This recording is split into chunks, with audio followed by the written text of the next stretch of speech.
So WrestleMania 42 Night 1 happened last night. Show was meh, to say the least. Hopefully Night 2 tonight will be better. It usually is. That's kind of the thing where Night 2 is better than Night 1 when it comes to the 2-night WrestleManias that they've been doing. So I'll be giving my predictions for the matches for Night 2 tonight. There's 6 matches instead of 7, so this video will probably be shorter than the predictions for Night 1 were. There's a car coming. So we'll start off with the only women's match on the card, Rhea Ripley versus Jade Cargill for the Women's Championship. The only thing I know about this rivalry is that they had some real life heat on Twitter or something.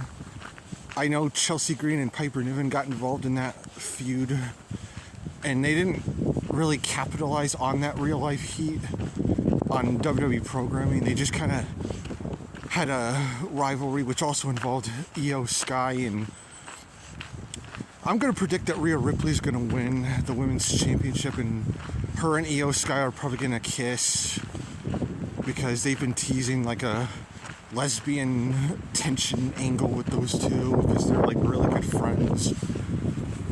It is what it is. Next up we have the 6-man ladder match for the Intercontinental Championship. Penta, who's the current champion right now, Rusev, Javon Evans, Dragon Lee, JD McDonough, and Rey Mysterio. Rey Mysterio was supposed to face Gunther, like I said in the previous video, but that match got scrapped. They might still do it at some point in the future, but I'm going to predict that Rusev is going to win the match. I know that's probably not going to happen, but you never know with these WrestleMania ladder matches that they've been doing. They really should bring Money in the Bank back to WrestleMania, honestly. I mean, they're still doing the ladder matches. It's just not for the Money in the Bank contract anymore. Money in the Bank is his own pay-per-view. But yeah, I'm going to predict that Rusev is going to win the Intercontinental Championship. It's kind of a hot take, but hey, you never know. And also, Rey Mysterio is like over 50 years old, so I don't really expect him to win any championships anymore. It would be cool if he had like one last title run before he might retire. I wouldn't be upset if Rey Mysterio won, but I'm predicting Rusev's going to win that ladder match. Then we get the Demon Finn Balor versus Dirty Dominic Mysterio. This is a feud that was teased quite a lot, like the past couple of years, between Finn Balor and Dominic Mysterio. And it was just last month they actually decided to pull the trigger on that feud. Funny enough, I played a match between the two on my original Keen Hardcore channel, where it was the Demon Finn Balor versus Dominic Mysterio.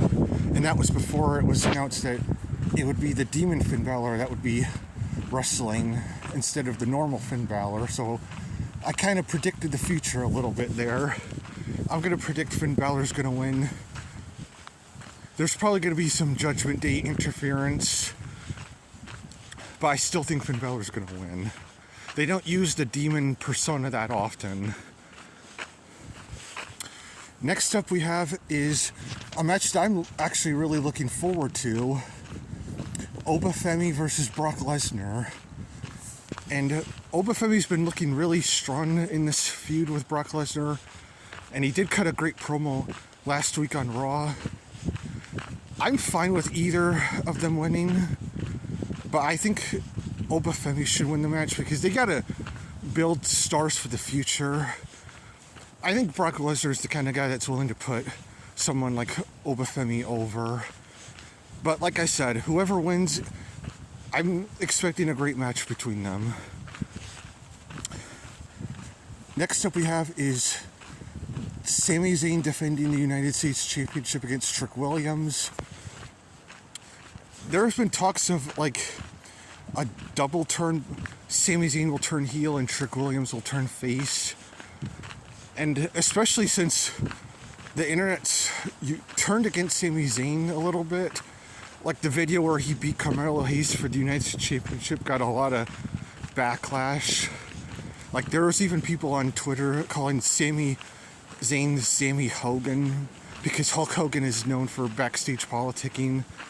That's where the comparisons end because Hulk Hogan is Hulk Hogan. He's larger than life, charismatic, put wrestling on the map, whereas Sami Zayn is just a vanilla midget, really, who is gatekeeping a lot of promising talent.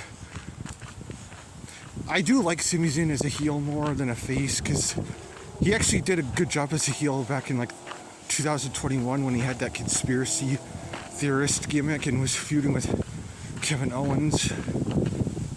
But I'm going to predict that Sami Zayn's going to retain the championship. It would be cool if Trick Williams won the United States Championship, and I'm hoping he does, but I don't know. Time will tell. Then we get to the main event, CM Punk versus Roman Reigns for the World Heavyweight Championship. I'm going to predict Roman Reigns is going to win this match. There is a stipulation where if Roman Reigns loses, he'll leave WWE, which kind of makes the match a bit more unpredictable. Like, there's a thing about like this feud where it's just kind of weird because, you know, CM Punk can mention burying Roman Reigns next to his dead father, but he doesn't allow it if you make fun of his dead dog Larry or something. Like it's funny how he can dish it out but can't take it. And Roman Reigns actually cut a really good promo, like when he was driving, that obviously wouldn't be on WWE television because it's like not PG, but it's like, I just wish they would have put that on Raw. It would have made the build-up a lot better because this build-up is kind of just, it's ass, I'll just say. But I think the match will still be good. You know, even if like Roman Reigns does lose, and I don't know if they're going to even follow the stipulation that he would have to leave, I'm still skeptical if they're going to follow through with the whole Pat McAfee is no longer going to appear on WWE television because Randy Orton lost the match, which means Pat McAfee has to leave WWE forever. But I don't know, I just have that feeling that he's going to still make appearances, but only time will tell, like I said. But yeah, I really hope Roman Reigns wins, and I really hope that this night will be better than the previous night was. Because the previous night was mediocre, and like I said, night 2 usually is superior to night 1. There's a couple matches on this card that I'm actually looking forward to, which are Brock Lesnar versus Obafemi and Roman Reigns hopefully defeating CM Punk. Also, Randy Orton used the punt kick on Cody Rhodes, and apparently it was like legit, like it was a real punt kick. And usually the punt kick like takes people out for a good long while. I don't know if Cody Rhodes might be taking a leave of absence. I think also the reason why Randy Orton didn't win the championship last night was he had an injury before their WrestleMania match. Something like a hurt back or something. Randy Orton's had like a lot of back and shoulder injuries in his career. Maybe that was a catalyst. Also, I heard like Aleister Black was actually supposed to be in Pat McAfee's spot for the Cody Rhodes Randy Orton story instead of, because I don't know, I'm still skeptical of whether they're going to keep Pat McAfee off WWE television, if they're going to follow through with that stipulation, because it also makes me wonder what the point of the Randy Orton Pat McAfee alliance was if Randy Orton was just going to turn on him or RKO him, if, you know, they were planning anything long term with that storyline. So yeah, hopefully night 2 is going to be good. I'll be watching what the Technical Work Rate Productions do a live reaction of it, which is actually less than an hour, so yeah, hoping night 2 will be good.